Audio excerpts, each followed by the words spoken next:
Hello guys. Ayan, nagpo-pruning tayo, no? Para tanggalin natin yung pinaka talbos niya sa taas para magsanga siya. Tapos tanggal natin ng mga dahon. Ayan, yung mga malalaki na para magsanga. Tapos bawasan natin ang dahon sa taas.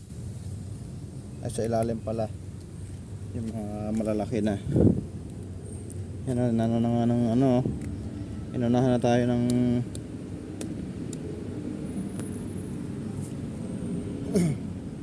inunahan na tayo ng kuan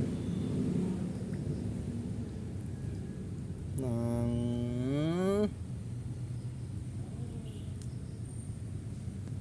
ants. Binahayan na ng ano,